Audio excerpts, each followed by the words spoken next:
Welcome to Sinful's Horror Stories.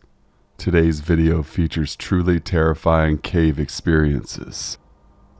To have your story featured on an upcoming video, email your stories to thesinfulsavant@gmail.com to have them featured. I will leave a link to my email in the description box below at the end of the video. Sit back, relax, stay sinful. Number 10. The Mossdale Cavern Disaster. John Ogden and 5 of his friends were 3.2 kilometers deep into an unmapped part of England's Mossdale Caverns in 1967 when the rain began to fall. For hours they climbed and crawled their way through the dark, winding tunnels of the cave, exploring a part of the world no one else had seen. Deep in that labyrinth of stone, they had no way of knowing what was coming. In the downpour, the creek outside of the mountain was rising. Soon there was a full-on flood. The entrance was buried under a rising lake, and the water came rushing into the cave through every pathway. Ogden and his group were crawling through a narrow tunnel when they heard the rumble of rushing water behind them. It spilled in, first rising up over their feet and quickly climbing to their necks.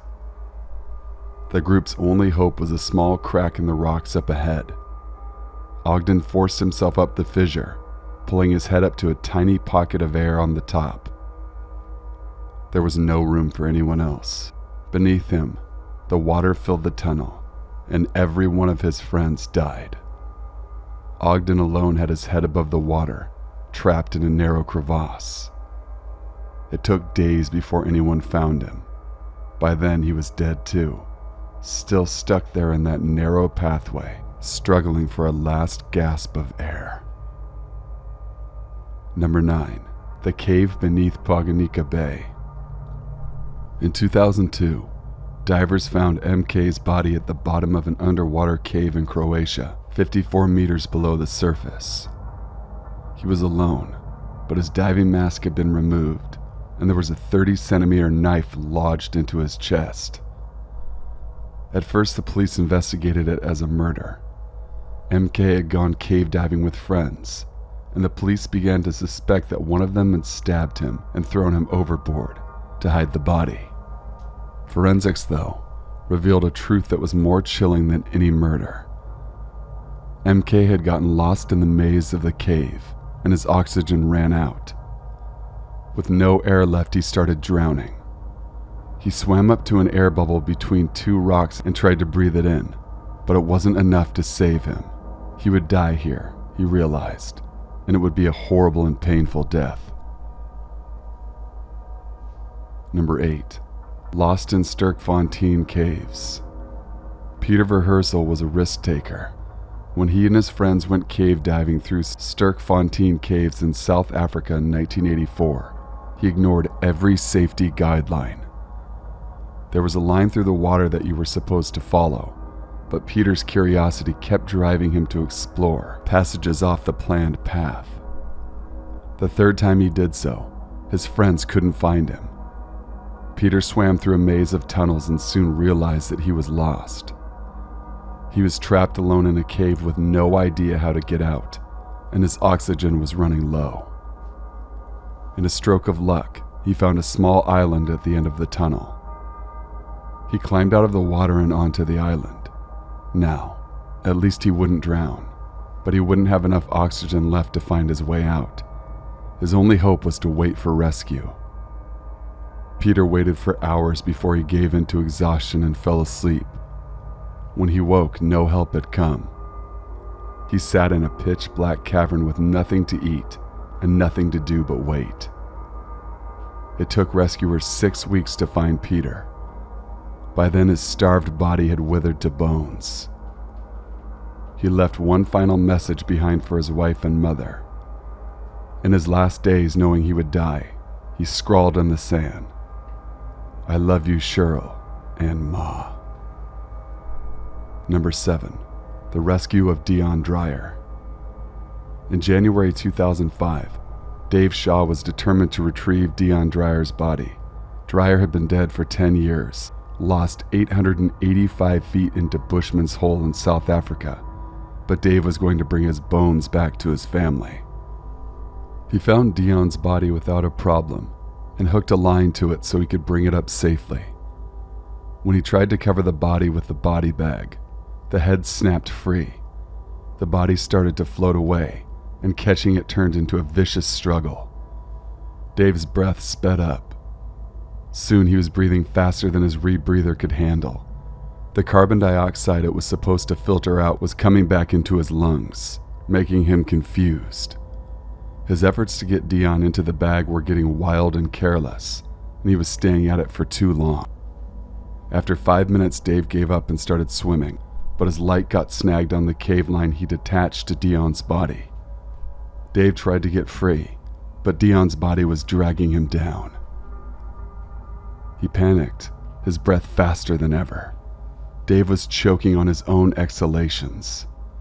Dave passed out and died under the water, next to the body he'd tried to save. Number 6. The Nutty Putty Cave Collapse. Ryan Schertz had been trying to save John Jones for 19 hours already that fateful day in 2010. John had gotten himself trapped headfirst and upside down in a narrow passageway in Utah's Nutty Putty Cave, and Ryan and his team were doing everything they could to get him out.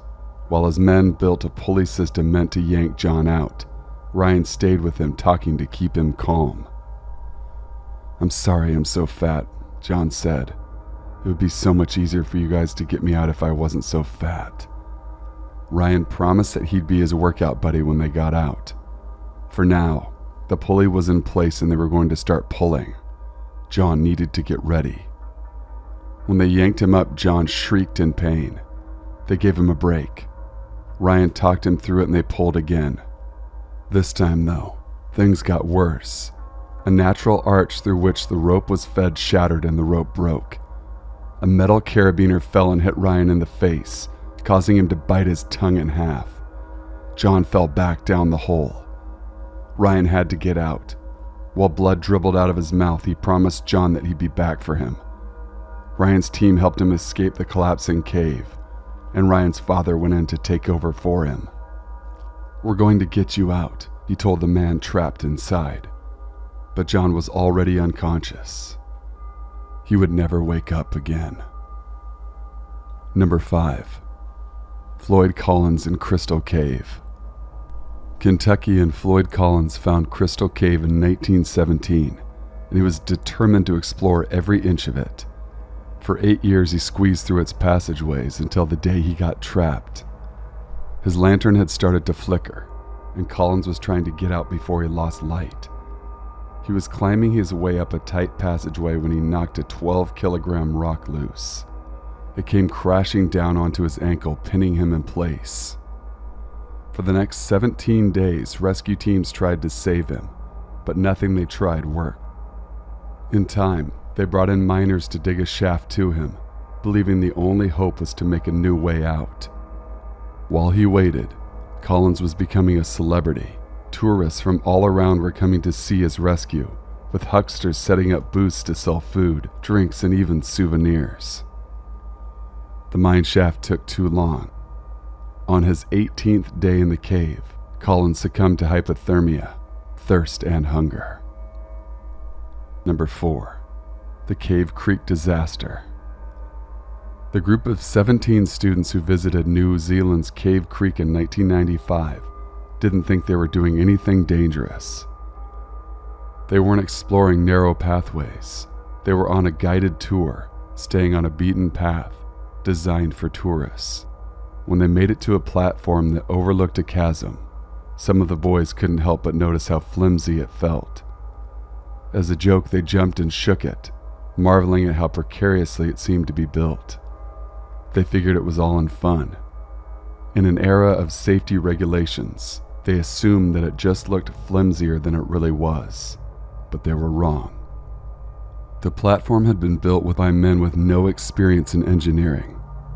It was meant to be bolted in place, but they used nails instead, simply because they didn't have a drill handy. Under the weight of the students, the platform gave way. It toppled over and collapsed, crushing down into the chasm below. One student survived by grabbing onto the handrail and riding it down, but his classmates were hurtled overboard and killed. Of the 17, only 4 survived. They were lifted out in helicopters. One had a fractured spine, but with 13 of her friends dead, she counted herself as one of the lucky ones. Number 3. The Panicking Plains Cave. In 1998, Andrew White was on a team of 15 people exploring one of the deepest caves in the world. They would never see the bottom. A freak storm hit. A flood of water poured in through the cave entrance, and the middle section of the entire cave collapsed. All 15 people were trapped underground, with White and a few others stuck on a small ledge. It was hard to know what to do. The roof above them was getting ready to collapse, but the rushing water below them was too wild to enter. Boulders would fall off the cave walls and into the water, threatening to crush anyone who dared to step in. White decided to try it. He swam through the water and managed to find another way out. Over the next 27 hours, he and others worked to send in line and lead his team out. Number 2. The Namtalu Cave Flood. Helena Carroll was warned not to go into the Namtalu Cave in October of 2007. It was Thailand's monsoon season and there was heavy rain. If she went in, the locals warned her she would not return. Helena, though, ignored their warnings. She wasn't alone, though. Her boyfriend John Cullen joined her along with 7 other tourists who didn't see the risk. They soon realized the magnitude of their mistake. First, they heard a sudden roar behind them, and then they saw the water rushing in. John and I started climbing, Helena recalled. The first thing we saw was a tour guide and the German boy being dragged away, then the Swiss couple and their 2 lovely girls. Helena nearly slipped in, but John caught her and helped her up to a ledge. It was pitch black in there, but they could hear the incredible speed of the rushing water below them. "If we stay here, we are going to die," John told her. He thought he could swim for help and bring back a rescue party. Helena stayed behind as he climbed into the water. She watched as the love of her life was pulled away by the current. Helena was alone on the ledge for 8 hours before rescue came. When they brought her out, the bodies of the others were lying in boxes on the grass. She saw John's body lying next to the Swiss girls. It was only then that she realized that she was the only one to survive. Number 1. The Pleura Caves Disaster. Kai Kankinen was one of the last divers to go into Norway's Pleura Cave. It was a cold winter day in February 2014, and the pond that led to the cave had frozen over. The divers had to cut a hole in the ice before diving in. Patrick Gonquist and Jerry Hutarian went in first, and Kai's group followed after. The plan was to swim through the pathways of Pleura and come out on the other side, where there was an exit on the mountainside. Kai had already made it most of the way when he found Hutarian's body. His friend had gotten trapped in a narrow passageway. In his panic, he swallowed water and choked. Now Jerry's lifeless body was blocking the way forward. Jerry Usamaki, one of the men with Kai, panicked. He started breathing too quickly and poisoning himself with carbon dioxide. Kai tried to save him, but he couldn't get to him to calm him down. Jerry was the next to die, and Kai was left alone. Kai turned back. He swam through the freezing water and back to the pond, but he couldn't find the hole they had made. He had no choice but to smash his way through the ice, blocking his way to the surface. By the time he was out, Kai had been underwater for 11 hours. The other men in his group had made it to the next exit and survived. It would take nearly 2 months, though, for the bodies of their friends to be retrieved. Thank you guys for watching and listening. Please be sure to leave a like, comment, share, and subscribe for more content. Email your true scary stories to thesinfulsavant@gmail.com. Till we meet again, stay sinful.